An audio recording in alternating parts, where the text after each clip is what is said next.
Welcome to another episode of Pound for Pound Box Report, episode 412. I'm your host, Michael, joining me again. She's back after not being with us last week. Gail from Gail from nyfights.com, excuse me. Daniel from 4 Boxing News, Indian Scriber. What's going on, lady and gent? Very glad to be back. It's a little bit of the dog days of summer, but you know what? For the hardcore, there's plenty of stuff to talk about. Absolutely. For those who are new to Pound for Pound Box Report, Pound for Pound Box Report, live YouTube show, podcast, blog, site, etc., discussing all things boxing. The motto is when boxing is good, we'll talk about it. When it's bad, we will talk about it. Bottom line is, if it concerns the sweet science in any manner, it will get discussed. If you want to find out any and all information about Pound for Pound Box Report, the site is the place to go to, p4pboxreport.com. If you wish to email us, you can do so, p4pboxing at p4pboxingreport.com. On the site, you will find links to where to catch Pound for Pound Box Report, follow Pound for Pound Box Report all over the socials, links to the YouTube channel, links to the Facebook, Twitter, Tumblr, IG page. Um, Also on the site, if you wish to donate, got a link for a Cashman PayPal donation link. That donation be the best nation. Doesn't matter to us if it's $1, $2, $5. If you have some spare change and you wish to contribute, we will be eternally grateful to help the overall production behind the scenes. If you're checking us out on YouTube, make sure you hit that like and subscribe button. It'll help the overall algorithms get us closer to being monetized. Last and certainly not least, if you navigate the bottom portion of the page, you'll find a link to um, BODI, formerly known as Beachbody. Um, please check out BODI.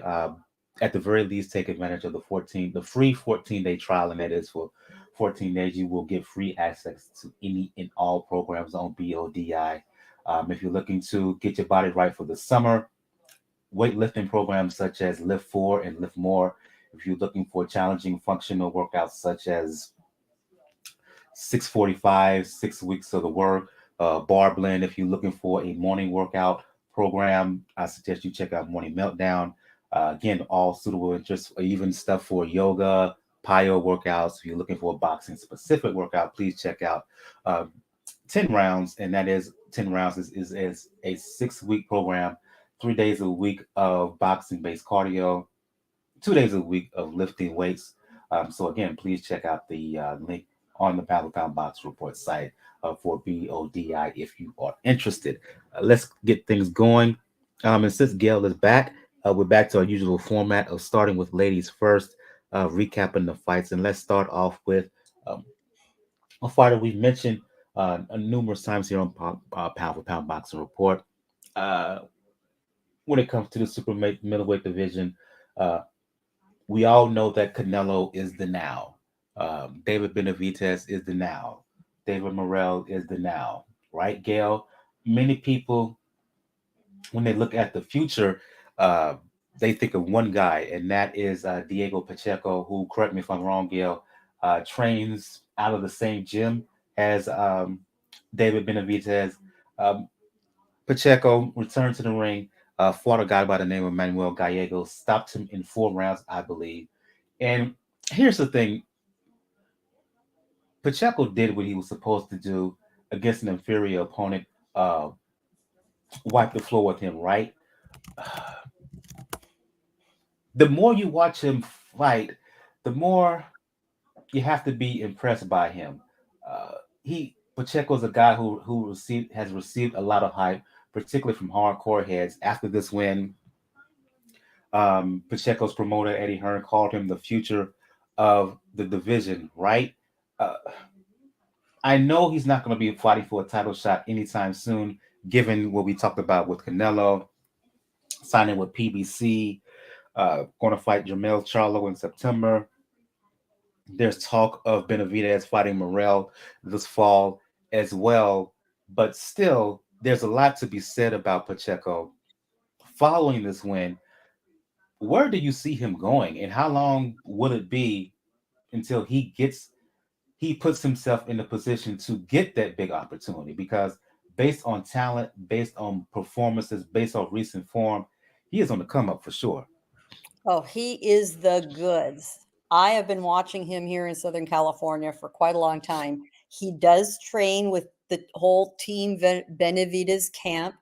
Jose Benavides Sr., David's father, is Diego's trainer, which you look down the road thinking about a David Benavides versus Diego Pacheco fight. We got an issue, man, because they both have Jose Sr. as the trainer, but that's to be worried about in the future. Diego's been fighting since he was 10. He's been a pro since he was 17. He's now all of barely 22 years old, 6'4", and nothing but blue skies ahead for him. He trains like a maniac. He's got dozens and dozens, maybe, I don't know how many, hundreds of rounds with Benavides, with Benavides' other sparring partners, big guys. They do not screw around in that gym. And that has been nothing but good for Diego. What I really like is, yeah, the top names are busy, tied up. And, he would take them on, but there's no need to rush it. He's 22 years old. So he's smart to stay busy, fight Mexico. He fought overseas. He did fight a fairly decent opponent in Liverpool, squashed him like a bug, Jack Cullen. Eddie Hearn is very high on him. I mean, he was giggling like Barbie in the doll funhouse. He was so elated by his performance over the Just weekend. all kinds of goody. Yeah, well, because he's just nothing but good news. He is personable. He's very outgoing. He's a good-looking kid. He draws the Latino fans. He's bilingual, interviews in either language, English or Spanish. And I mean, what's not to love? He's a power puncher. He does get hit, and that's going to be, for me, a common theme tonight when we're talking the reviews, but not a whole lot. And he's learning and smart enough to know that sometimes he's better off fighting at distance. He's got, an eagle's wingspan, especially 6'4". He's just got major long arms. And that great snapping jab. He needs to watch more video of Dimitri Bivol if he wants to learn how to augment his power shots, and he's definitely got power, with that jab to hold off more skilled opponents, because the day that comes along and he does get to fight a Morel, a Benavides, I don't think he and Canelo will cross paths. I think their age differential and, experience differential is just not going to ever cause them to cross paths. But whoever is in front of him, eventually he is going to face somebody who is skilled enough to be dangerous with their power. And then he's going to need that outside game and that jab. That's all right. Gives him something to work on. And I really love the fact that he is staying busy.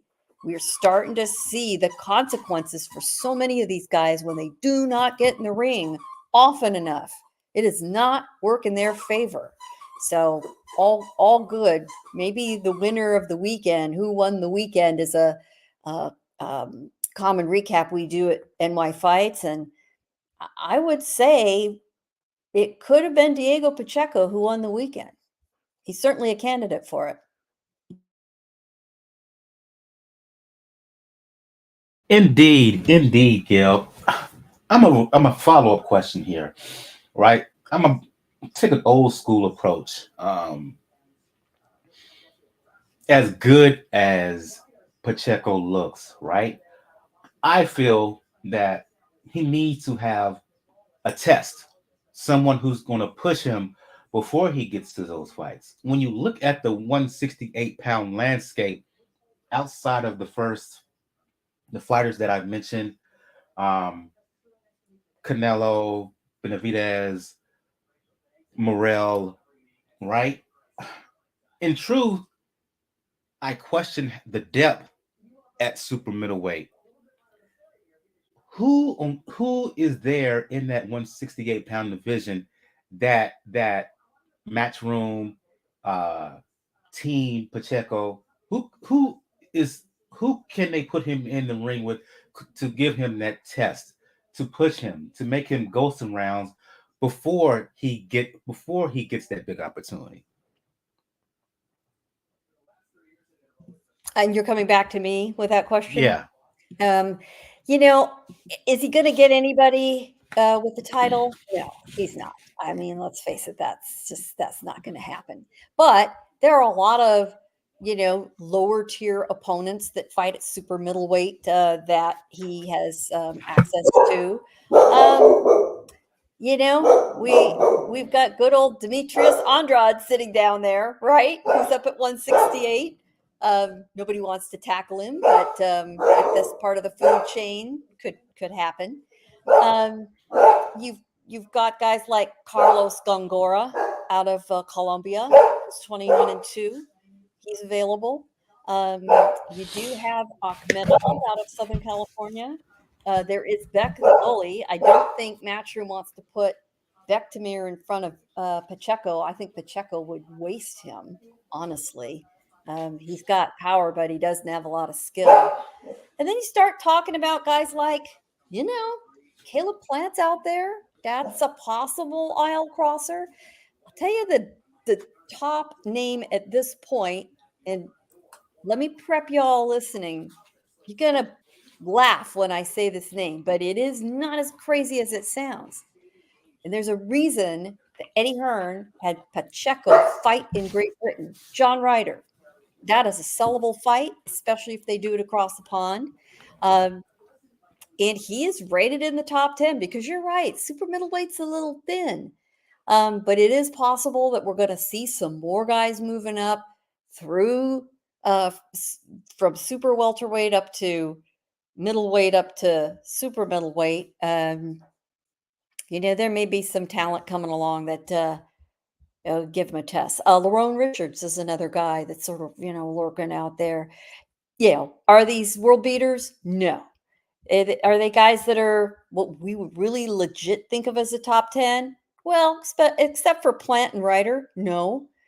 Doesn't matter. Keep him busy. He's 22. He needs to work. He needs to practice his skills. You have to have a live body in front of you to really do that well. He's had great sparring, but that is not enough.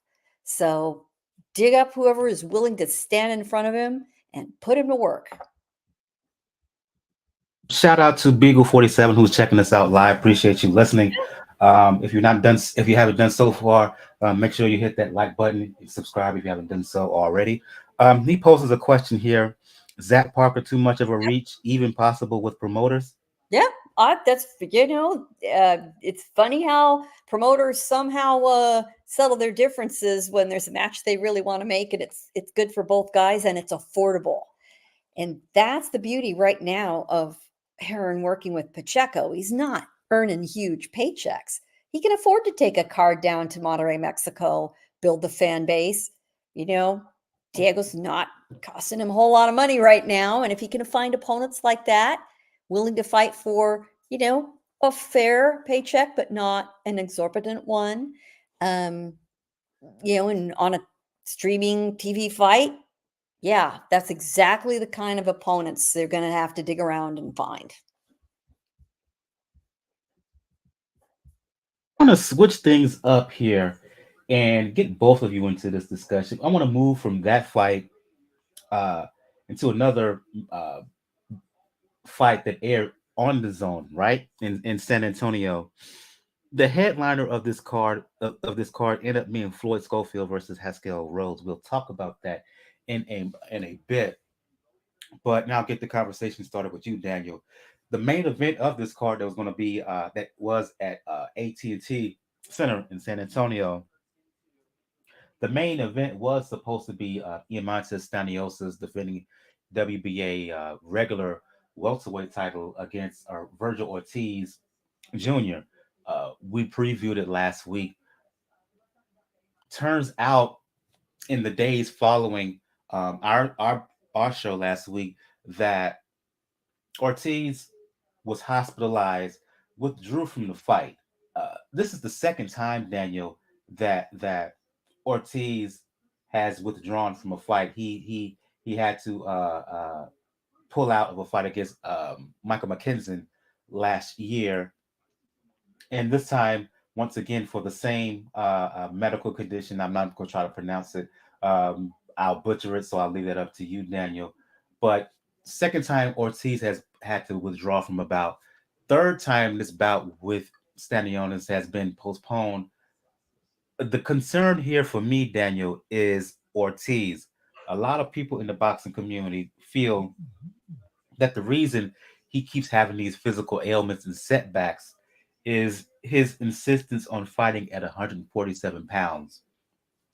After he was hospitalized, he's being stubborn about insisting on staying at 147 pounds. Does it behoove this guy? Does it behoove the folks who look over him and guide his career to kind of step in and say, look, I know you want to fight at welterweight, and I know there's potential big fights at welterweight, but your future is at 154 pounds for the sake of your own health. I am jumping in, Michael, and listeners, since Daniel had to jump off briefly. Yeah, Ortiz Jr. and his team have to have some very, very serious discussions about his future. His health is a serious concern at this point. You know, if it was just that he was having trouble making weight, that's one card out of the deck turned up. But he has had COVID and now thinks that he has been suffering on and off with lingering effects of long COVID. In particular, his stamina has been affected. He's done interviews where he's admitted that at random times he will walk up a simple flight of stairs and be winded. A boxer should not get winded going up a single flight of stairs. Third is the fact that he now has this kidney disease, rhabdo, which is when the internal organs are so stressed, put under so much stress. Frequently for athletes, it's by overtraining that they essentially start trying to cannibalize themselves. It is a bugger. It first became really well known with CrossFitters. It is something the CrossFit communities talked about because it's popped up there for years. Well, you know, who else trains to excess more than CrossFitters, boxers, anybody in combat sports? So you have all three. The word about Ortiz and his postponement of the fight was that he was in the gym the week of the fight, I believe the Wednesday of the fight week. He passed out. He passed out to the point his father had to call an ambulance and had to administer CPR until they got there. That is not just a simple weight cut, listeners. That is a kid whose health is in serious jeopardy. And here we've now had it is his second postponement of this fight. It is his third postponement due to health when you go back to his fight with Michael McKinson, which was also postponed. So he has fought once in 18 months, 2 years, something. It's a bad situation. And then you have poor Iwanta Stanionis, who really kicked off the whole cascade of events when he, through no fault of his own, had to have his appendix removed. I mean, you cannot point at him, for anything but just really shitty bad luck. He was ready to go. I saw him a couple of weeks later. He was at the Figueroa Magsayo fight. And he said, I feel good. I'm ready to go. Yeah, I can take a body shot. I'm fine. Don't worry. I'm good. He kept saying, he's insisting he's good. And he's just been on ice, just waiting. So Ortiz needs to go up and wait. Number one for sure. I just don't see any compromise there. But I have a greater concern about his long-term prospects in the sport. It would be devastating to see someone with his promise and talent have to bow out. But it has happened before. And if it needs to happen, it needs to happen. He will have a much longer life ahead of him out of the ring than in the ring. And he needs to make sure that life out of the ring is available to him? That's the question right now. Yeah, and I agree 100%. Daniel, going to you, Daniel. At this point, it's not even a concern about Ortiz, the boxer. It's about Ortiz, the person. Because yeah, what has been happening to him from a physical standpoint over the last year and a half or so is worrisome. Yeah, it is. And this, unfortunately, is one of the side effects. I know of something that we all wanted to go away, but I forget it ever happened. But COVID is still around, folks. And Vergil is suffering the effects, unfortunately, the effects of long COVID. And it's sad to do it because if you think about it, it's this is the second time he's had to postpone it. And it is in a situation where, like, there's 2 or 3 months out, it's right when it's close to the fight week starts. This one's just merely a couple of days. And I know people wanted to, there's been, some people just wanted to say, like, oh, ever since he left Robert Diaz, he hasn't been able to have discipline. He's not making, like, it's not that. Like, he's dealing with health effects that, if you can tell, are drastic. At minimum, to keep him in the sport, he has no choice. It has to be about 154. And sadly, he's going to start from the bottom in many ways, 154, because one of the things that helped him, the Steniosis fight was going to help him, is at least get him a secondary title, which is a good stepping stone for when he had to go up to 154. Now you have to go and start not at the total bottom, like the way an amateur would, but you're starting at the bottom tier contenders as a Golden Boy signed fighter in a division that's pretty much controlled by the PBC. So that, and on top of that, the reigning undisputed champion is going to be fighting the super middleweight champion in a couple of months. So even if you try to get a quick fight out of it, you can't. So that's fortunately the hand that he's dealt with. But most overall has to be his health, his overall health, because if this is a situation where, okay, he goes up to 154, and this type of episode happens again, it's best to walk away. It's best to walk away.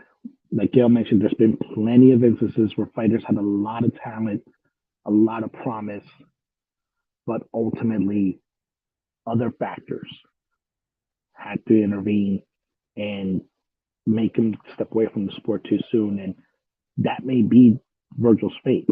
But luckily, I said, he's alive, he's in good spirits. If he's going to stay in the sport, he has to go to 154. Even Oscar and Bernard pretty much acknowledge that at this point. They have to make sure that he's guided well, because especially, we've mentioned this time and time again, out of the Golden Boy stable, as it stands, Vergil's the one that has the most potential, the most somewhat ready to actually take it there. Because outside of that, they don't have a lot of guys that are ready right then and there. They have a lot of prospects. They have a good amount of a lot of prospects, but a lot of those prospects are not ready to really take the mantle. I'm saying that's the guy in the division. Vergil is, but we have to see whether his health will let him be that.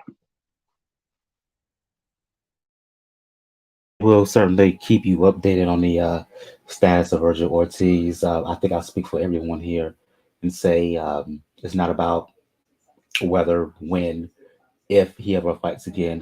You want the kid, put it this way, health matters, health and wellness matters more than anything. That should be primary when it comes to Ortiz as well as those involved in his career. I don't want to see nothing from. I don't want to read nothing from Golden Boy in terms of when he's going to return into the ring. What I would rather would see is something about them forcing this kid, if they have to get a full physical examination and take all the time that he needs to make sure that everything is on the up and up in terms of his physical condition. Um, that's primary here, and everything else boxing mat wise falls by the wayside.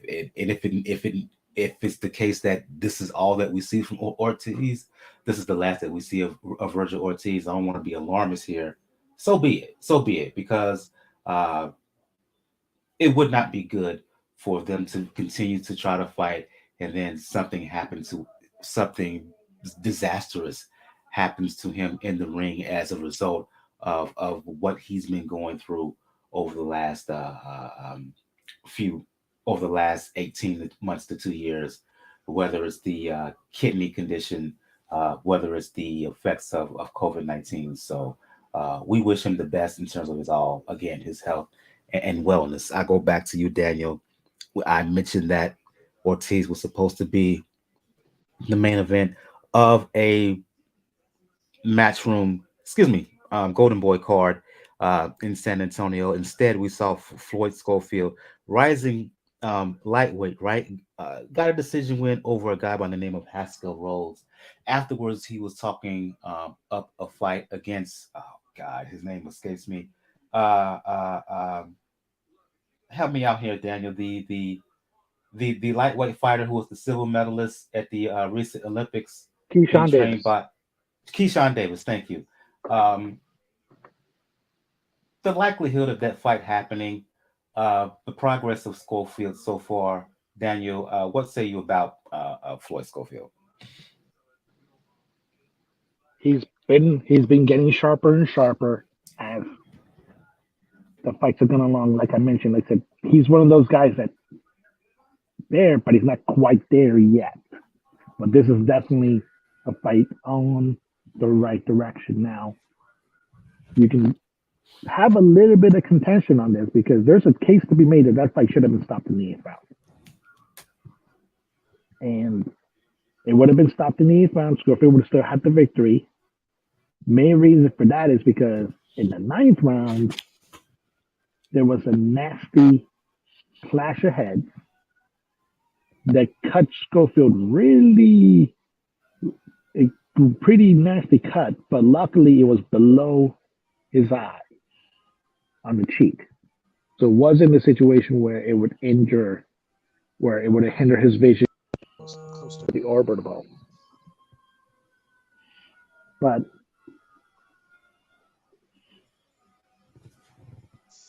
when it comes to that, luckily he still won. He still maintained himself in getting things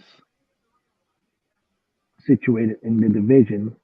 And calling somebody like Keyshawn Davis after that type of victory makes sense because they're both probably close to the level where they're not quite contenders yet, but they're going to be starting to take out the conversation as far as being prospects. You can start taking them out of that discussion, but they're not quite there yet to be put into contenders yet. On the undercard, Gail, women's flyweight unification bout between Marlen and Esparza, who had two belts entering this contest against Gabriela, Celeste Alaniz, who also had a belt at 112 pounds. And look, I mentioned last week that I thought Esparza would be given a tough fight. It turned out to be the case.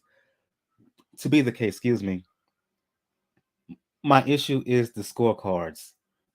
If you felt Esparza won, fair enough. Um, I'm viewing it again as we are recording live here, and in my eye, this is no more than a 2-point fight either way. If you would have scored a draw, fair enough. But what was it? 98, 92? Are you kidding me? It's not the first time that there are those in the boxing community who has felt that Esparza is being given the benefit of the doubt when it comes to scorecards. I wondered last week how good Esparza is. I continue to have those questions in the aftermath of this fight. I don't understand why her her her mindset when she enters the ring. I don't understand why she's deciding to sit here and fight someone, an opponent who's a come forward fighter when she doesn't need to. She makes things harder on herself. I think that you've got an issue with a fighter who's got a chip on her shoulder and seems insistent on proving she can mix it up with the best of them when she should revert to her amateur training and be a little more cautious. But And she doesn't have the power to sit there and just have this she doesn't. knockdown, drag out fight. That's the problem. Alaniz was a buzzsaw. Now, and normally, Texas judges like activity. They like aggression. There was plenty of that.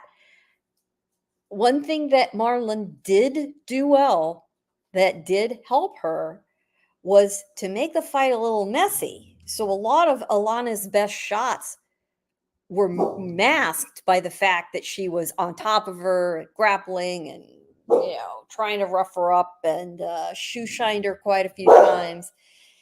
Yeah, a draw card, very fair. Honestly, I heard that and I thought, okay, well, that's helpful. That was Lisa Jampa's score. Judge Esther Lopez had it 97-93.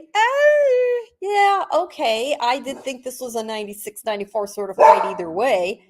Although I would have given it to Alaniz, but that 99-91 card, God, there's always one. I mean, Texas, man. That's all I have to say. Texas. And let's remember, Esparza is a Texan, a native Texan from Houston. So this is a home fight for her. And let's just face it. Everybody is conspiring to work together here to get that fight teed up between her and Seniesa Estrada. And friends, Estrada, when that day comes, is going to pound her into the ground. I mean, it wasn't even close the first time. It's not going to even be that close the second time. Watch Estrada when she fights next, which will be the Friday before Spence Crawford in Las Vegas. A lot of us who are going to be there covering Spence and Crawford will also be there for the top-ranked card with Estrada in the main event. Estrada is in the mold of an Amanda Serrano, has always sparred in the, Latino gyms, sparred with the guys, trained like the guys, punches like a power puncher is supposed to punch. So Marlen is, kind of running through the other belts right now, and they're positioning her to be that unification opponent. And that will be the last she sees of those belts. So let's hope she's enjoying them while she can. Right. And I saw where she made those comments about super bad Estrada after her win. And I think that's false. I'll continue to say I think that's false bravado. I agree with you, Gail, 100%. Seniesa Estrada beat her the first time, beat her pretty soundly. And I think it will be even worse in a rematch. I know Estrada has some flaws. She gets hit a little bit too much for my taste, but when she's on her game, the defense is outstanding, and she has one of the more unique styles in the game. While all I see is from Esparza, she gets wins, but she's also getting beat up. So there's more. She's accumulating more wear and tear, and yeah, they put her in the ring again. It'll be Estrada, I think she will win. Not only win, but I think she has a chance to stop her in the rematch. And I'm frustrated by watching Marlen Esparza in the ring.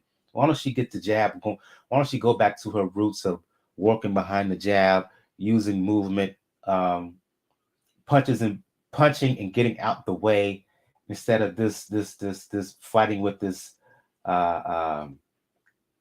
attitude of you just have to be super tough, and you don't have that kind of that dynamism is in your fist to put concussive blows and impact on these ladies. Yeah. That's all I got to say about that, because again, I just shake my head at times every time I see her in the ring, because I know she can do more. I've seen her do more. I've seen her do better in the amateurs, as she did better in the amateurs than she has at sometimes during her pro career. It's like, just well, I ain't got much hair, but if I had a bunch of hair on my head, I'd pull it out watching her in the ring. Let's move from there. San Antonio to Let's move from San Antonio to arguably the biggest fight of the weekend, and that is Jaron Boots Ennis. Didn't look good in his last time out, but man, did he have mean intentions, Daniel and Gail, when it came to this recent fight against Roiman Villa.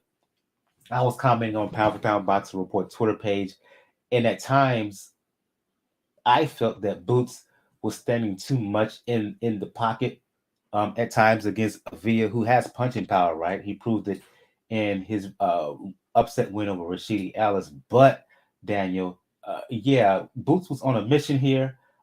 He had fire in his eyes, and he dished out a sustained beating in this fight, to the point that Gail and others were on boxing social media saying that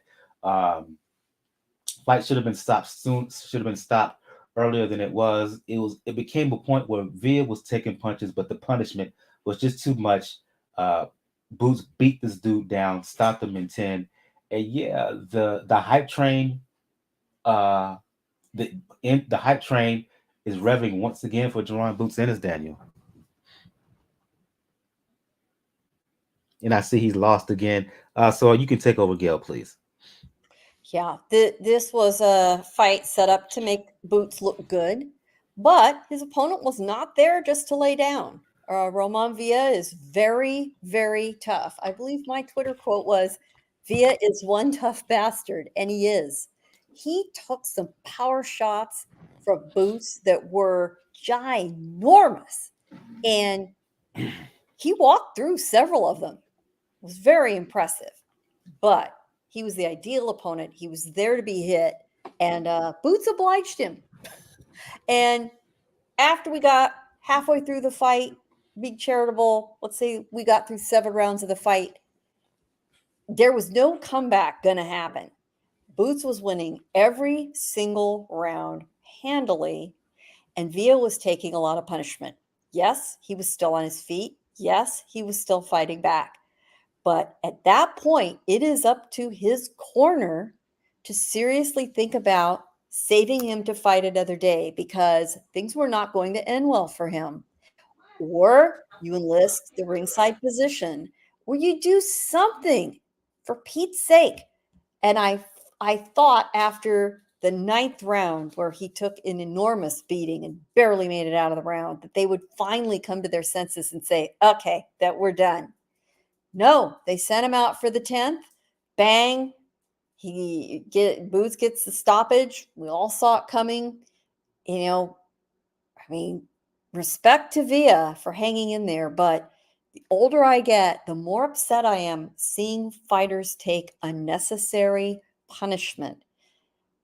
Whether it shortens their sports career or not is one thing. We just talked about the serious health risks Vergil Ortiz is facing.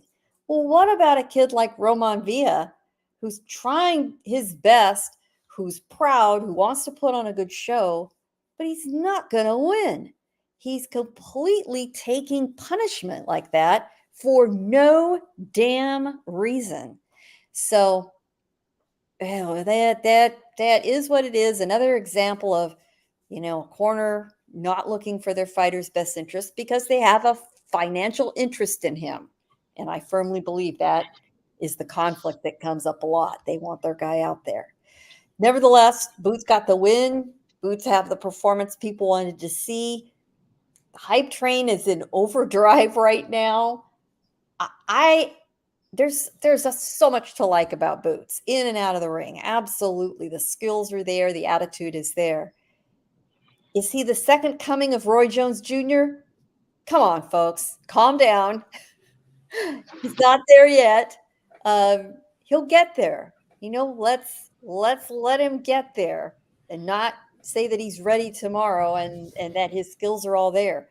Boots still gets hit way too much for my liking. Way too much.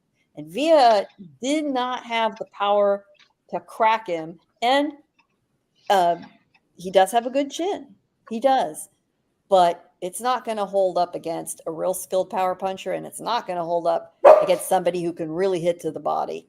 So, it's just the case for a lot of fighters whose offense is that good that they've always relied on their offense as their defense, and it catches up with them eventually. He's not Trinity. He's not this. He doesn't fight in the same style as Felix Trinidad Daniel, but I make the comparison is because both of them were offensive machines. Trinidad during his days as welterweight champion in the 1990s, and Boots now, right? Both have basically every punch in the book, right? And that's what Boots really used in the way. That's what Boots used to overwhelm Villa. And again, there was just too many punches that it was just enough was enough in terms of the punishment he was taking. But to Gail's point, he sometimes neglects defense. That's why I can't, as of right now, I can't say he would beat either Crawford or Spence. But he called them out after the fight. However, Daniel, Showtime PBC was mentioning one Stanionis' name an awful lot during the post-fight interview, right? And even during the fight, are the seeds being planted for a fight between Ennis and Stanionis late summer, early fall? Hopefully so, because it's the fight that makes sense. Now that Stanionis doesn't have to wait on Vergil to get that mandatory bout out of the way. And it would be a voluntary, and it would be very interesting to see how Boots would do. They got somebody that can crack like Stanionis can. Because I'll always remember it. It's one of the reasons why I said if Boots and Vergil would ever have fought, I would have given us like Vergil that Thomas Delorme fight. Yes, he knocked out Delorme. But right before, Delorme landed a good punch that wobbled Boots a little bit. And that's what Gail mentioned, that there's lapses in defensive judgment when he feels like he has a fight under control. Because he saw a little bit of Trinidad on Saturday. You also saw a little bit, I forgot whether if it's the 7th or the 8th round, a little bit of a tribute to the drunken master, Manuel Augustus. Yeah. So, the showmanship is there when it comes to Boots. But the problem's going to be, though, is, okay, against Stanionis, he's going to come in and, unlike Villa, who's mentioned, he was tailor-made for Boots in many ways as far as a fighter that would be a tough out. He did get the knockout, but would be a tough out, would make him go rounds, but did not pose a danger to him when it comes to power. Stanionis is going to give him, has a more power than Villa.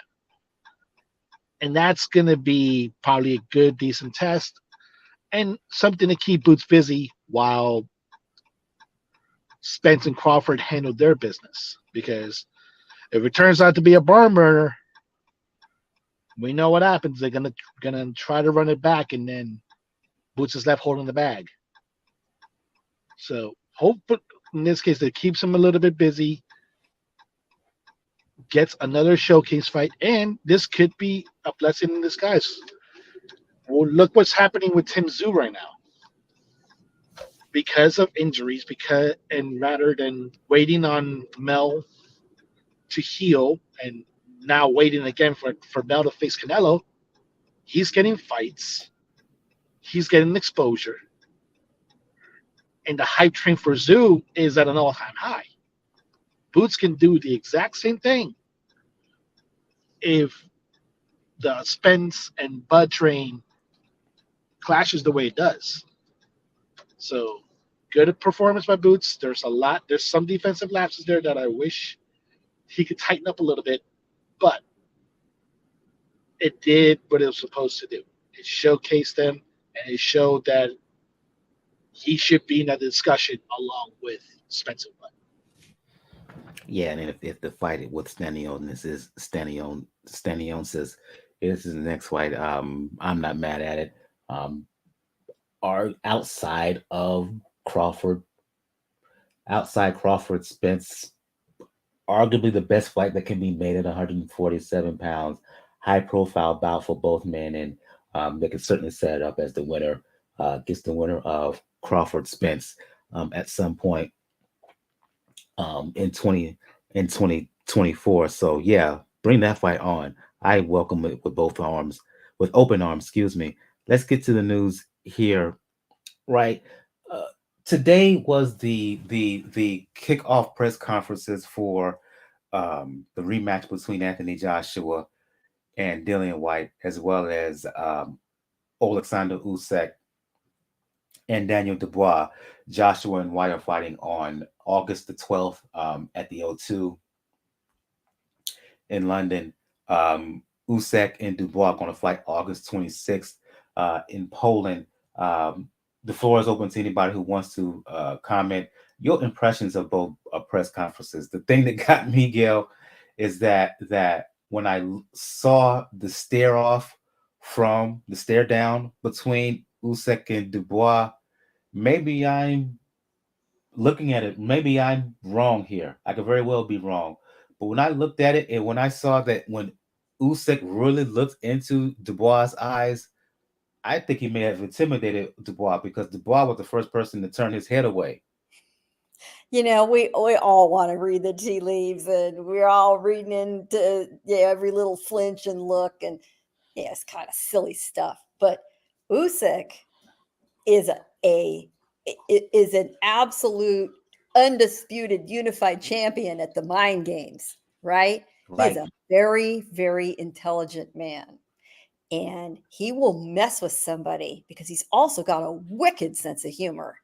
And he will use whatever tools he's got to get somebody to think about him. I mean, he lives rent-free in his opponent's heads. He starts right with that first news conference, just like he did today.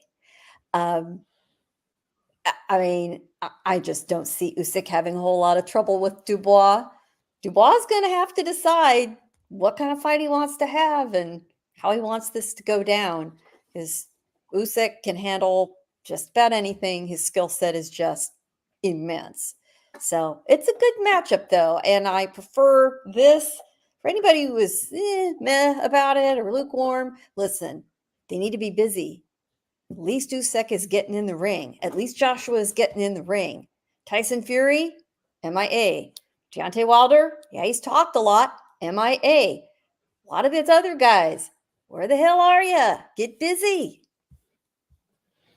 And interesting you say that, Gail, because, and I'll get Daniel into the discussion.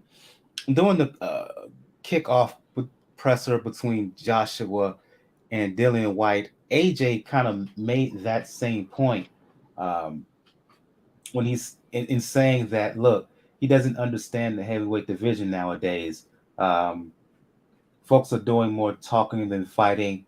Said he doesn't know what Wilder's going to do when it comes to who he's going to fight next. Fury been doing more talking and running his mouth on social media than he's been doing throwing fists.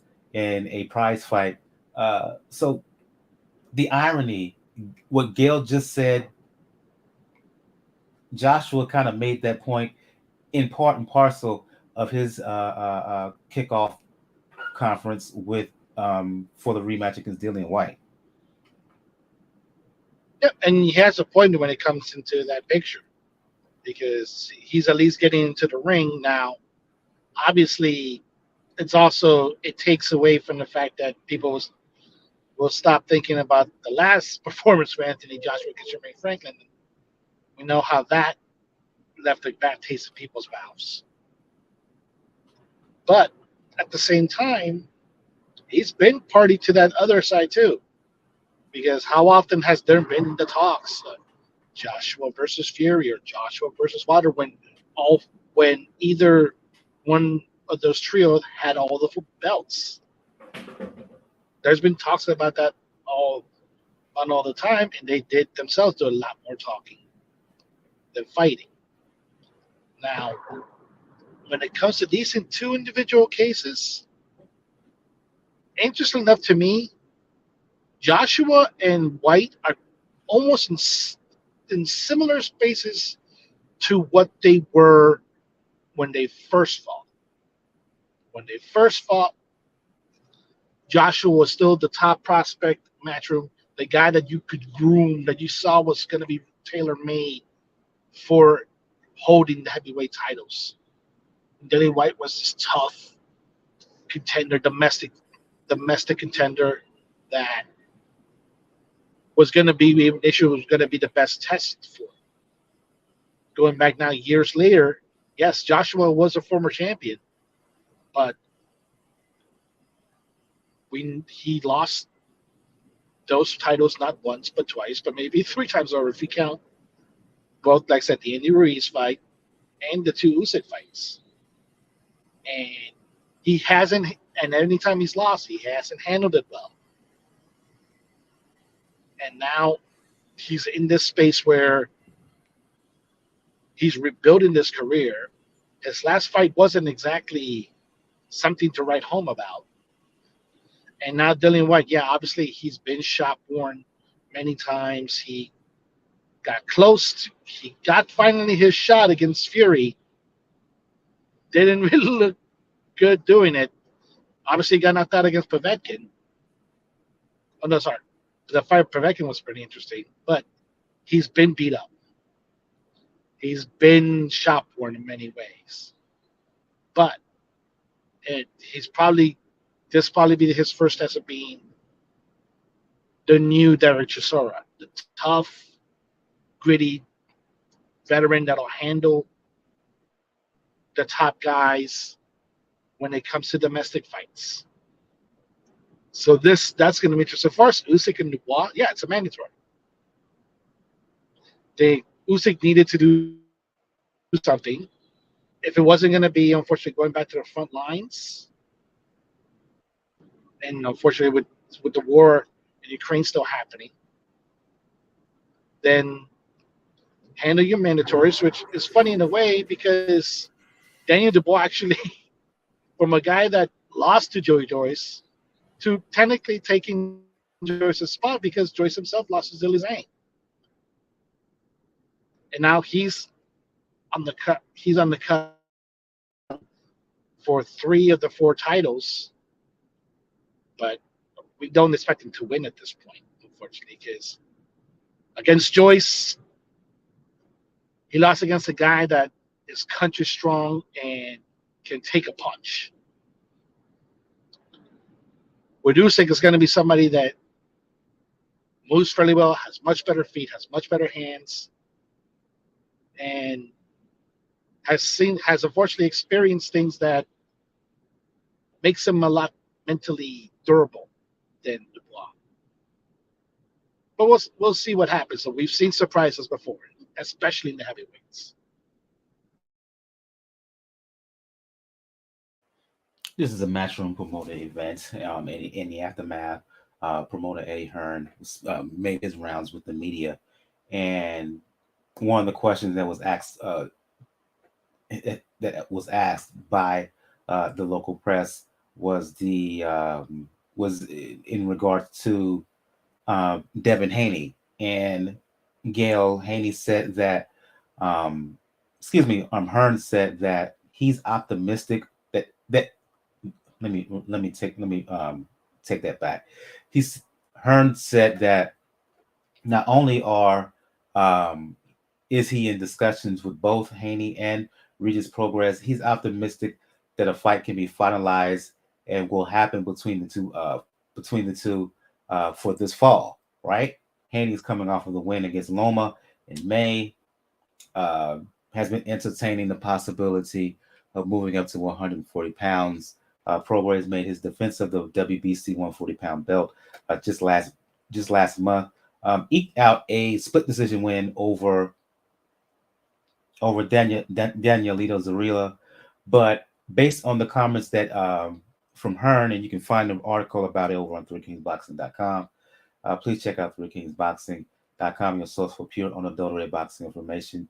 Shout out to the entire crew, contributors, staff, everyone there from 2K, who does the man behind 3 Kings, Bo, who you heard on the show a number of times, Bakari, senior writer. I'm a senior writer. Red, who does a lot of editing behind the scenes, and a lot of the other contributors. Anyway, from Hearn's words suggest that Haney is going to move up to 140 pounds to fight Prograis. Your reaction to what Hearn said when it comes to the possibility of a fight between Rougarou and the Dream? Well, they're both in his stable, so it's a makeable fight, or at least accessible. Haney and Hearn have worked very well together in the past, especially early in Haney's career. I mean, come on, everybody knows he's just bursting at the seams weight-wise.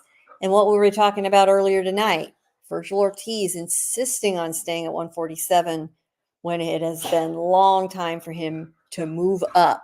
It gives a whole new arena for Haney to conquer. He's already proved that he can become undisputed. He did become undisputed. That will never be taken away from him. There's absolutely no reason for him to stick around. There is fertile hunting grounds elsewhere. Now, should it be his first fight when he moves up? Hell no, of course not. And everybody knows that. I think most people would be very accepting to see Haney stay busy. That's our mantra. Keep him busy, get him back in the ring, give him a known opponent who has had title fights, who's on that second tier, moving up in weight, to see how he does. But the truth is, come fight night, he's pretty much at that weight anyway. It's not going to be that much different, other than seeing an opponent that's a little bit bigger in front of him. But other than that, I don't think he's going to have any problem. And what's an advantage for Haney is, as he moves up, the fighters, they do gain power, but they lose speed. And I think Haney's speed and skill will carry. So that's an advantage to him.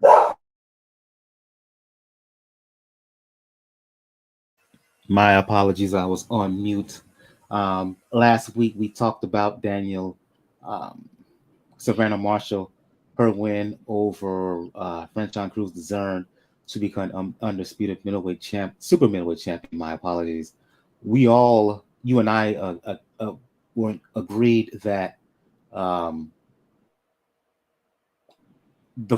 while the talk afterwards was a rematch between Marshall and two-time undisputed 160-pound champion Clarissa Shields, the fight we both would love to see first is a fight between Marshall and Shadeja Green, who was number one contender by the BABC. Today, word came down the pike that the WBC has ordered a fight between Marshall and the Sweet Terminator, Shadeja. Your reaction, sir? I reenacted the Birdman hand rub when I saw that, because this was coming. whoever would have won, whether it was Cruz Hearn or would have been Marshall, Shadasia Green was coming. And now Marshall's going to have the interesting decision to make. Does she drop the belt in order for Shadasia Green to fight for the vacant title while she still pursues probably a rematch with Clarissa? Or does she get Boxer to pay Shadasia Green a substantial amount of step-aside money to have that rematch with Clarissa? I would love for it to be the latter, because on one end, Shadasia's will get paid, and also we mentioned last week, the Savannah Marshall showed up against Cruz Hearn was not beating Clarissa Shields in a rematch. And if Clarissa wins, Clarissa will fight Shadasia Green. And that would be a very, very entertaining fight. So we could win either way, but I'm glad that at least one of the sanctioning bodies put their foot down, said, like, no, we need to make this fight happen. Now it's up to Savannah Marshall's team to decide. Would they rather drop the belt and have her lose the credentials of being undisputed, or do they have to write a pretty decent check to get the fight they want? But in the end, we probably get the better matchup if it's Clarissa versus Shadasia Green. I'm 10 toes down on this, Gail. Marshall Green, that's the fight I want to see. That's the fight I want to see next, and it should happen by the end of this year. Yep, absolutely. And Green is dangerous. Green is really a dangerous puncher. If you have not seen Shadasia Green, Shay, S-H-A-Y Green is how she goes on most of her social, go look her up. Go look her up on YouTube. She is a knockout artist in the exact same vein as Ann Wolfe. It's uncanny. She's a little bit older of a fighter. She is as strong as any woman in the ring. And she's just plain dangerous for anyone who stands in front of her. So Marshall better enjoy those belts while she's got them. It is the right fight to make. It is the fan fight to make.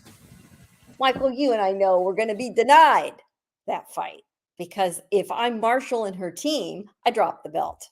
I drop the belt because she is just that vicious of a knockout artist. I think you're absolutely right about that. Green is, I can't see anyone stopping her, because to get close enough to do damage to her, you've got to be a serious power puncher. And in those divisions, Marshall's probably got as good a chance as anyone, short of Clarissa Shields, who would need to outbox her to win. And that is very possible. Really, that's a tremendous fight. But boy, Green is not a well-known name. She is a hardcore boxing head's favorite, right? So what really needs to happen is Marshall needs to drop the belt, and then that Green needs to fight for the vacant belt with a good opponent. They need to make a showcase out of this, put both the Green fight and the Marshall fight on the same card, because the fans need to get to know who Green is to punch the money, the value out of that fight, to make it worth the risk. It's going to be the risk reward for Marshall. And it's going to come to the point where she'll take the fight if the payday is big enough. But for now, she's going to drop that belt like it's hot. In other words, you're saying she's going to do the same thing that Franchon Cruz did, knowing that Green was right in her sight. Oh, yep. Oh, take yeah. the fight with Marshall in the payday as opposed to fight Green. You think that Savannah Marshall's going to find a convenient way to bypass Green as well? I do not gamble, and I would place I would place a bet on that. I absolutely would. If Marshall wants to, keep her belts, even if she's got to give up one to keep the rest, I mean, legitimately, if I'm on her team, that's what I advise her to do, which goes against what I want as a fan. But there would be a business reason to do it. There would be a reason to get Green out in front of a bigger audience if possible, build her as an opponent, and then try to make this fight happen. We will see. We will see. When Marshall won the belt against Cruz Dezern, she did mention the Sweet Terminator. Fingers crossed that it happens. In the end, I'll just double down that Shadasia Green has earned her opportunity to fight for a world title. Let's hope she gets it. She's going to fight next month. I can't remember the opponent as of right now, but she fights next month. Let's hope, assuming she wins, that following that world title shot, she deserves it, she earns it, and doggone it, she should get it. Let's move on here and get to previewing some of these fights.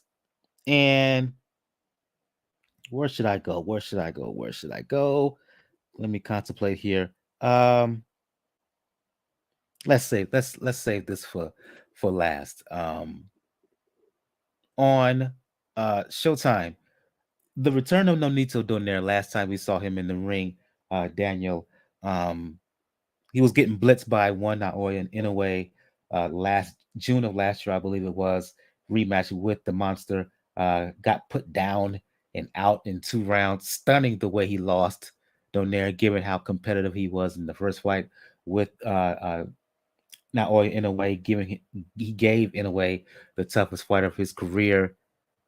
The Filipino Flash returns to the ring. He's has to be closing in on 40 right now. But many people feel that he is the favorite in his upcoming bout with Santiago for the vacant WBC belt at 118 pounds at bantamweight. I know it's hard to do, but putting that second fight with Inoue aside, Donaire has been the fighter who has defied age. Can he continue to do that in this upcoming fight against Santiago? Against Santiago, I could see it, because one of the things that makes Nonito Donaire such an excellent fighter, especially with this renaissance at bantamweight, is the fact that he's disciplined. He's not going to be trying to coming in, have any issues when it comes to weight, have any issues when it comes to preparation. He comes ready. And that's perfect for when you're going to be in a situation where you're not fighting. Not in a way. But because in a way wiped out pretty much the division as it stands,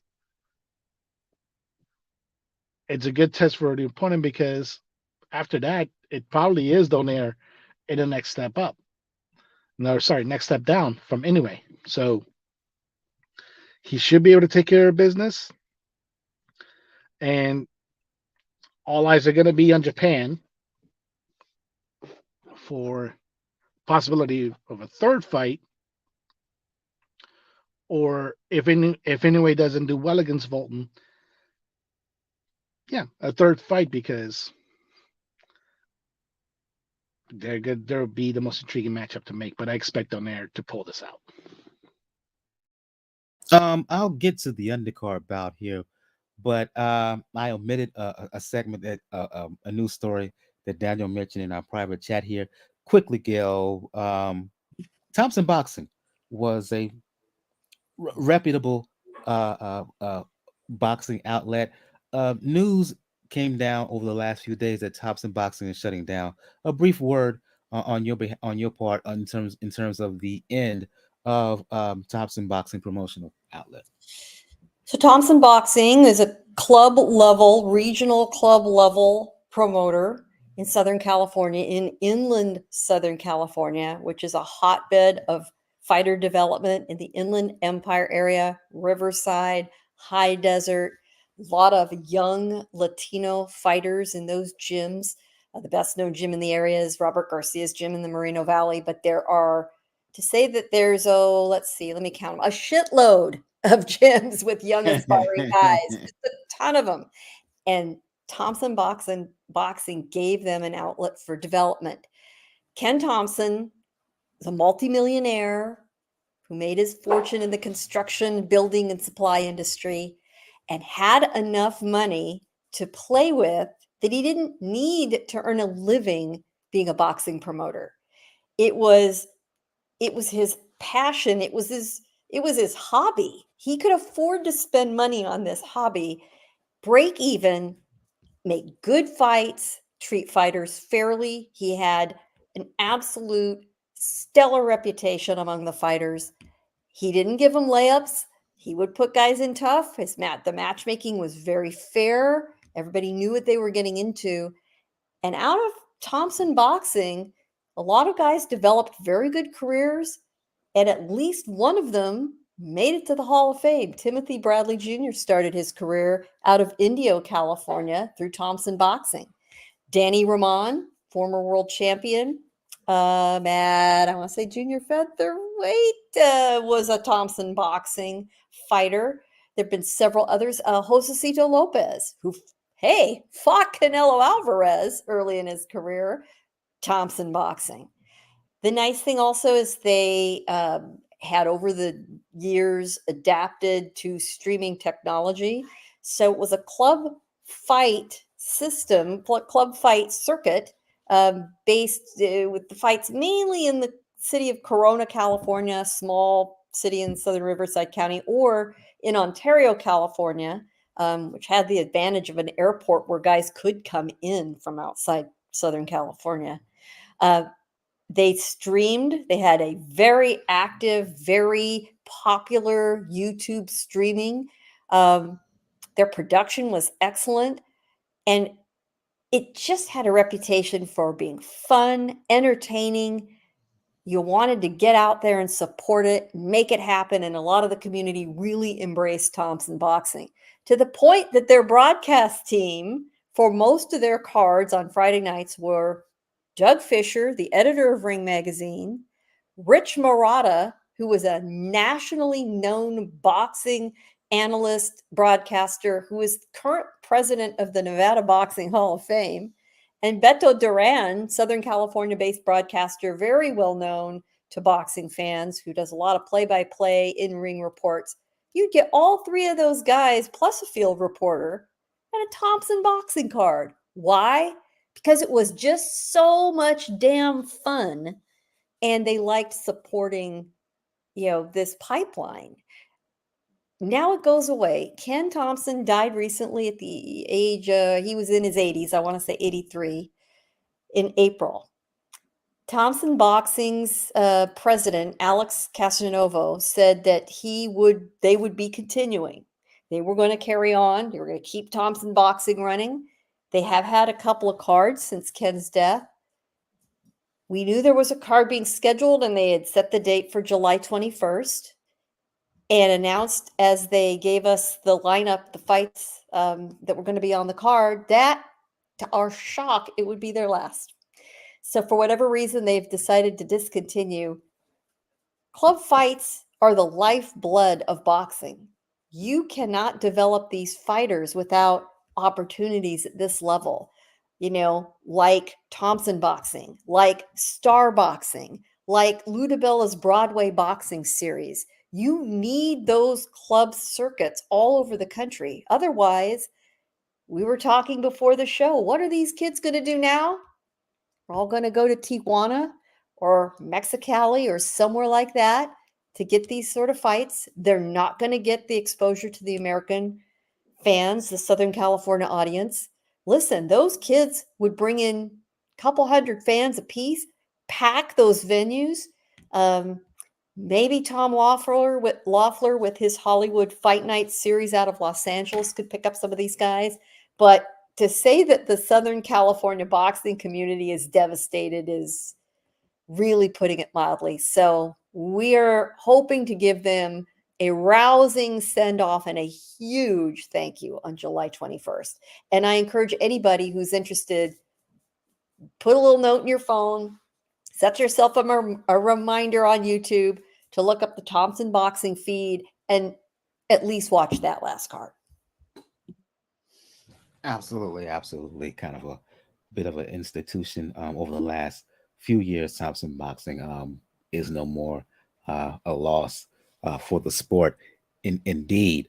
Let's get back to these fights, and I'm going right back to you, Gail. Mention the fight between Donaire and Santiago on the undercard. Frank Martin, who was very impressive in his last bout of win over Michelle Rivera, in what turned out to basically be a WBA eliminator last December. He returns to the ring to fight a guy by the name of, I'm going to try to pronounce his name, Harutyunyan, in another 12-round bout. Martin being managed by one Errol Spence, who we know is going to fight Crawford. Wow. Now that I think about it, less than 3 weeks that fight is going to happen, Gail. It just hit me. Your impressions of Frank Martin. Was he as good? Is he as good as he showed? Is he as good as he showed in that win over Rivera? And your thoughts on him in his upcoming fight against Harutyunyan? You did a really good job with that, by the way. My hat's off to you. Artem Harutyunyan is a Harutyunyan. Okay, my apologies. Fighter Thank from you. Armenia. You know, anytime you see an IAN or a YAN at the end of a name, they're an Armenian, by the way. An Armenian told me that, so I know it's true. He's out of Germany, so he's 12-0. Serviceable opponent. Has he faced anybody of note? No. Has he ever had a fight outside Germany? No. That's all right. Busy. Keep him busy. Get opponents in front of him. Keep him busy. Best guy available. Is Artem the best guy available? Well, better to get Martin in the ring to keep him busy because, it has been, 7, it'll be 8, almost 8 months since he was last in the ring. And at this stage of his career, at 28 years old, he needs to stay busy. I do think Frank Martin has benefited from incredibly smart matchmaking. And I'm sorry, I'm going to have to shut my mic off. Yeah, Gail's dogs, her boxers are in fight mode. If you want to continue the conversation, Daniel, please do. Yeah, this is going to be an interesting matchup from Frank Martin because we know 130 is kind of wide open a little bit when it comes to contenders at the moment, and he did win his last fight, so this will be a good test. Now, is it top tier contender? Not really, but it's one of the things about fighters. You have to keep them busy. They have to still be in the gym, and you keep them on television screens, and you keep them in the conversation. So this is what it's going to do for Frank Martin, and he should pull it out. But it is a pretty interesting fight, and we know Gail's dogs are fully agreed. They wanted to voice their opinions real quick on Frank Martin. So yeah, good fight, decent. Next bout up for Frank Martin. We'll see how he does. I guess let's move from excuse me, technical issue on my end. And apologies. My apologies. My colleagues know I live in a wildlife zone at the minute, and here we go. I have coyotes in my home. So yeah, if you want to continue to deal with that and your dogs battling those coyotes, please do, Gail. Those two cards, the Donaire bout as well as the Frank Martin bout, is going to be held in Las Vegas on Showtime.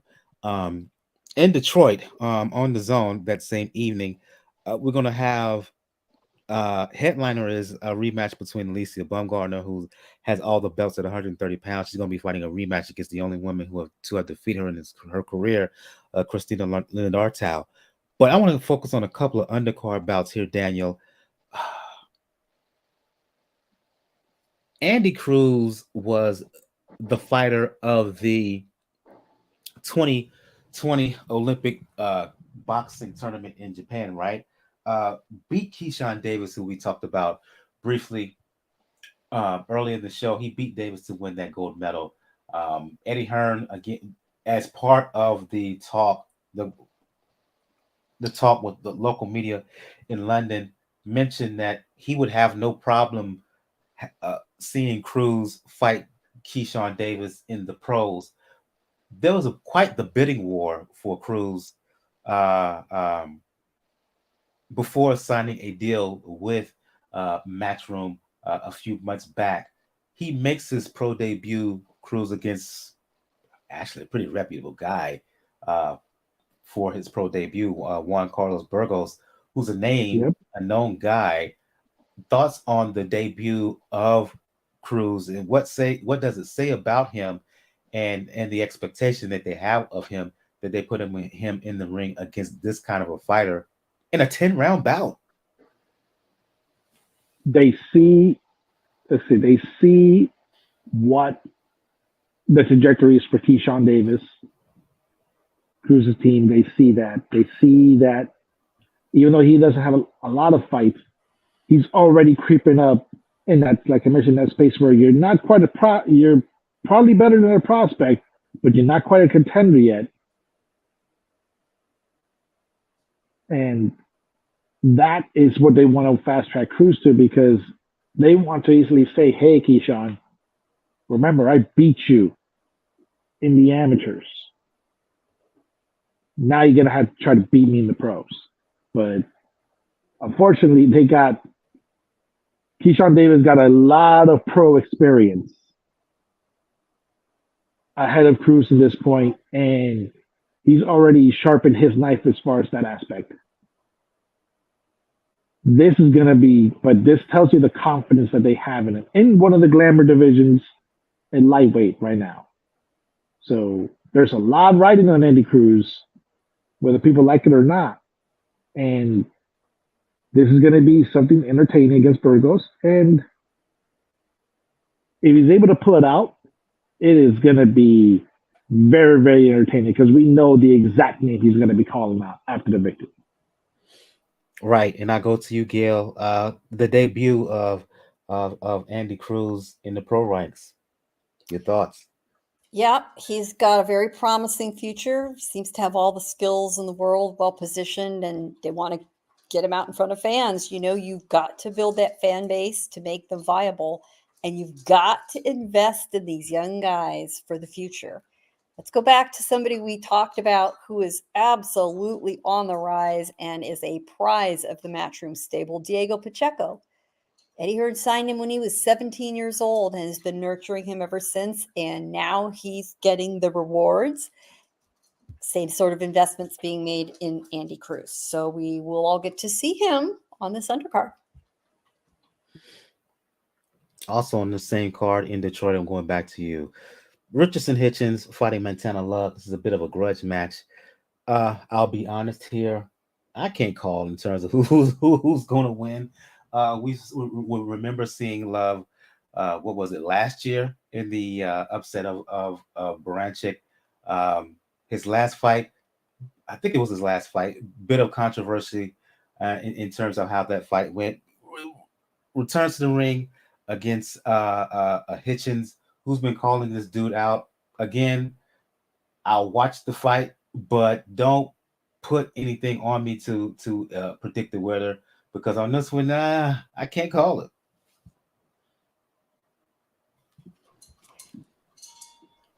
That's for you, Gail. This is strictly here for the entertainment value. I mean, both these guys are personalities. This is an important crossroads fight for them because, you know, whoever is the winner is going to get opportunities, and the other one's going to be dropped by the wayside. So, considering where they are in their careers, and they're not exactly world beaters, I mean, it is a critical fight. They have got to lay it all out. I mean, the stakes for them personally are huge.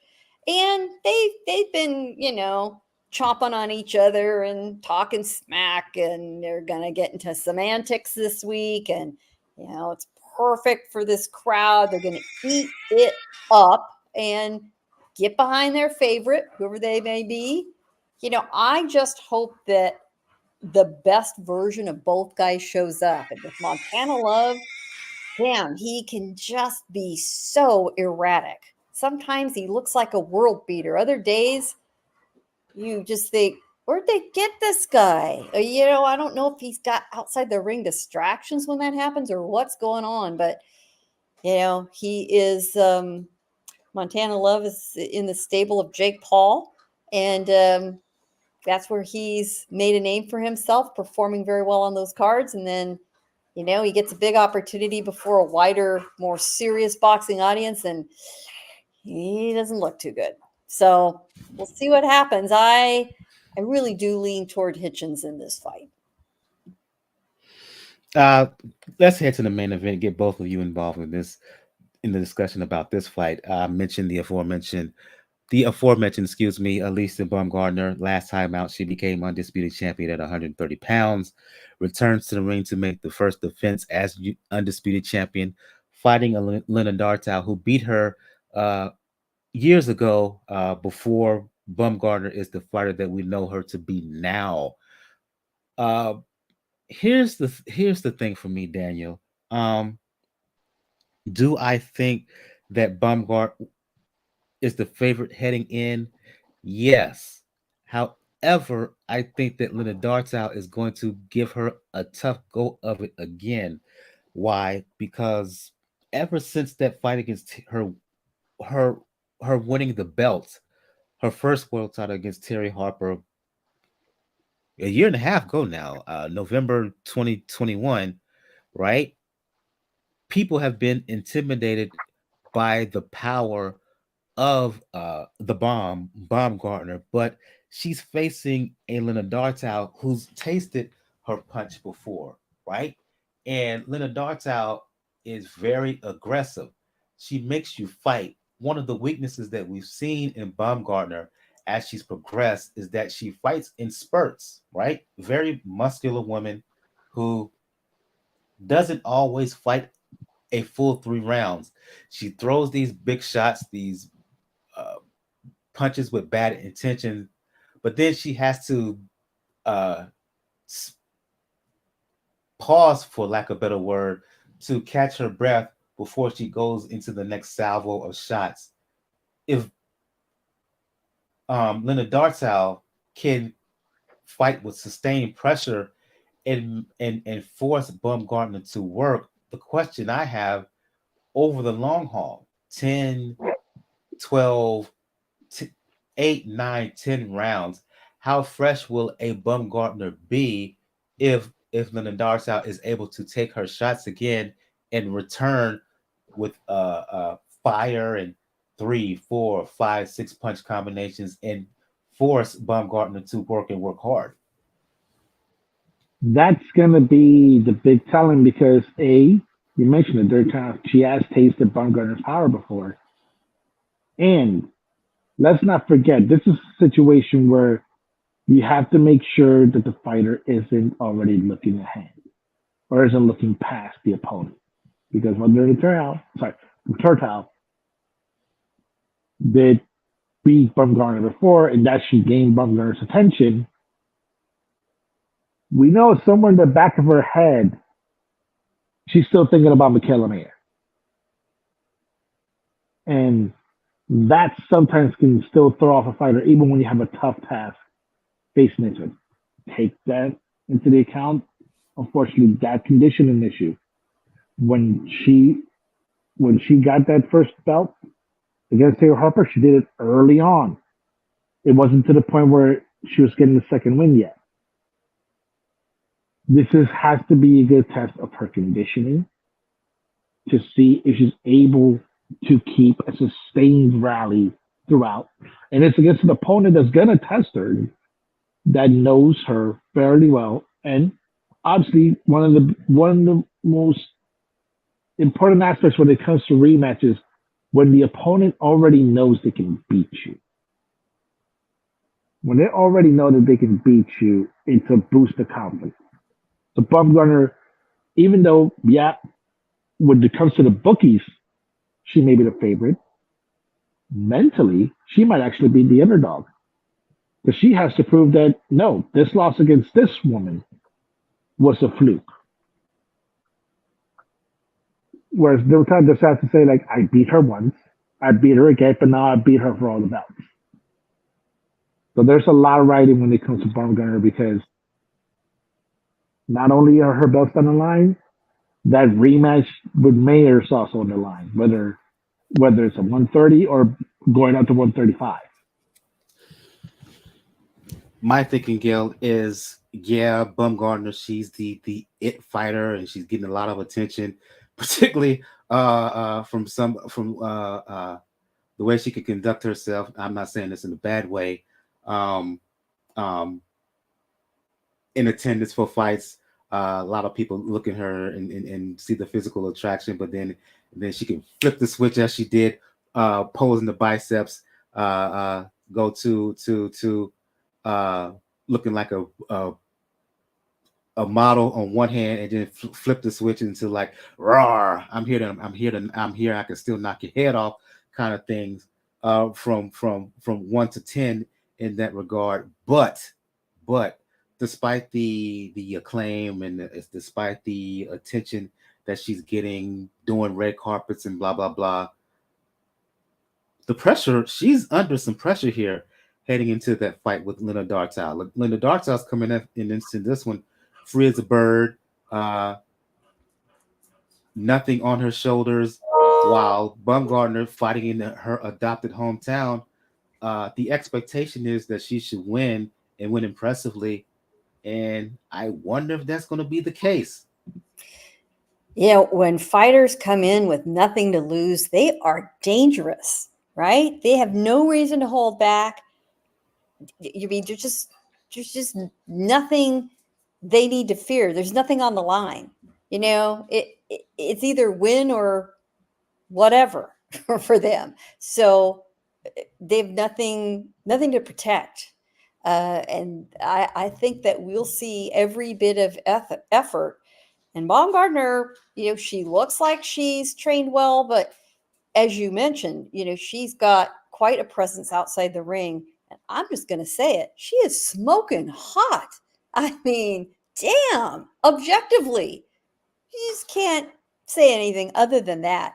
She's an incredibly fit athlete. She is very attractive. She is an absolutely excellent commentator when she's been used on fight. She knows the fight game. So great to listen to, great to look at, a good fighter. She's the whole package.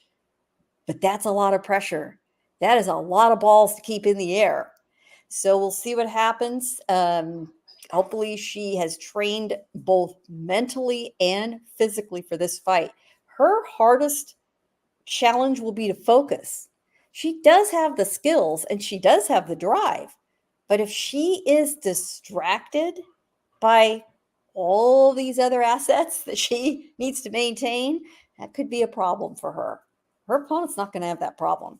Her opponent is under no pressure whatsoever. And, we're barely even looking in her direction. She has nowhere to go but up. And that could be a really good position to be in. So it makes for a really interesting fight. I'm very intrigued to see what's going to happen. Indeed, it is her first main event. Get to some comments here before we begin to shut things down here. From Beagle, he says, "Dog vote up here." No. Folks, I live in a wildlife zone, and this is the time of night, especially in the summer, when coyotes are very active behind my property. And my two dogs want to get a piece of them, a piece of that action. Beagle, you've been dogging us all night, man, but you are on it. You are on it like a dog on a bone tonight. So thank you for your contributions. I very, very much appreciated it. And really, pardon me for the barking eruption. As you might imagine, I could leave every window unlocked and every door unlocked in my house, and nobody's coming in. and again, I second Gail's comments. Really appreciate the questions in the comments, Beagle, and thank you for listening. And I think we're going to end the show on that note. Again, the fight with Baumgartner and Leonard Dartow, that rematch, as well as Hitchens and Montana Love, the debut of Andy Cruz. That's going to be on July 15th in the Zone. Baumgartner headlining for the first time, I believe. Again, and that fight will be aired live on the Zone. Begin the show with ladies first. Going to end the show with ladies first. Gail from nyfights.com, for those who want to talk boxing, for those who want to talk media, for fighters who are looking for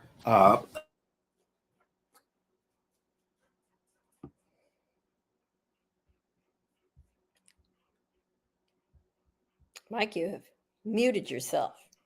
I don't know what to say. I will just jump right in and introduce myself, my venue. You know where I am, nyfights.com. nyfights.com is where you see our content. I am on all the socials. I am on Threads.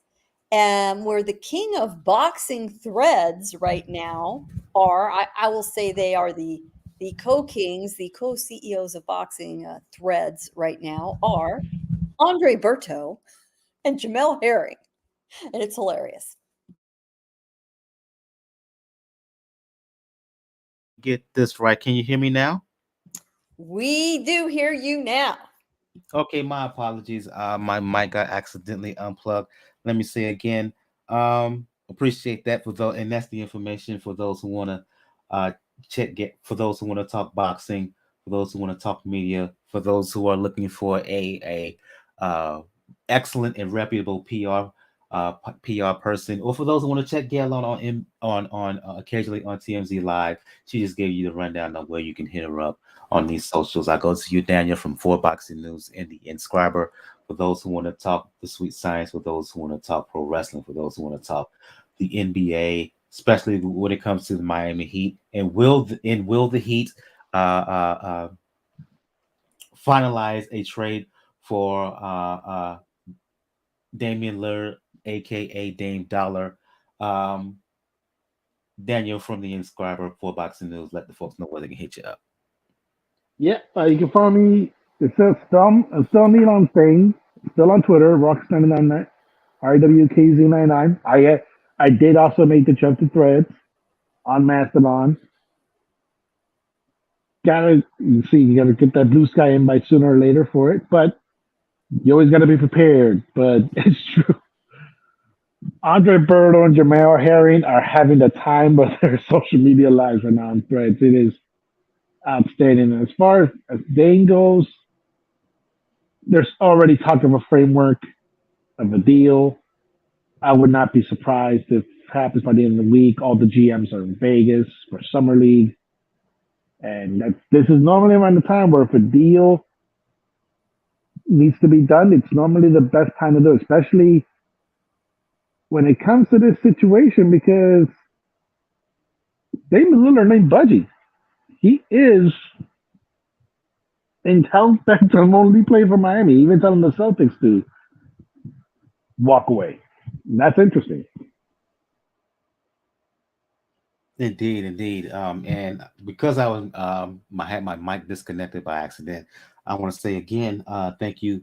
Appreciate you, Beagle47, for your comments and questions throughout the show. We really appreciate it. And if you're checking us out on YouTube, make sure you hit that like button. Make sure you hit that subscribe button. To do so, you get all notifications about upcoming episodes of Pound for Pound Boxing Report. It'll help us with the algorithms, and it'll get us closer to being monetized. For those who want to talk boxing, music, fitness, you know what it is with me on Twitter, Brother JR 76. at Brother JR76, excuse me.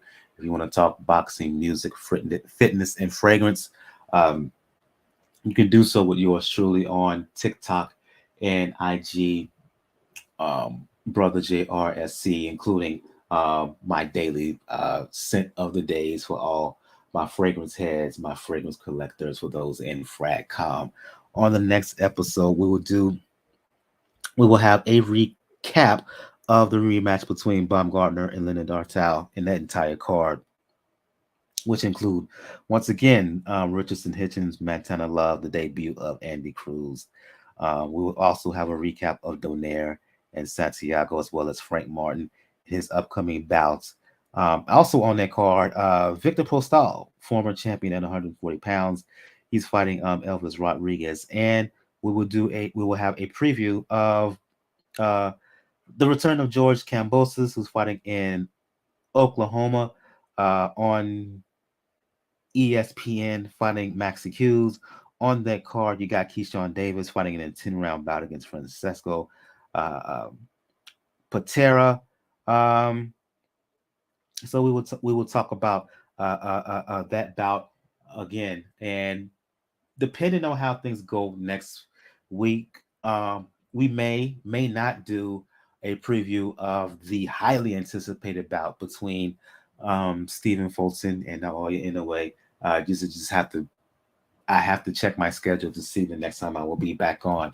But yeah, appreciate you, Beagle47, for your comments. This has been episode 412 of Pound for Pound Boxing Report. For Gail from nyfights.com, Daniel for 4 Boxing News and the Inscriber. I'm your host, Michael. We will see you guys we will see you guys next time. Everyone have a good evening. Good night.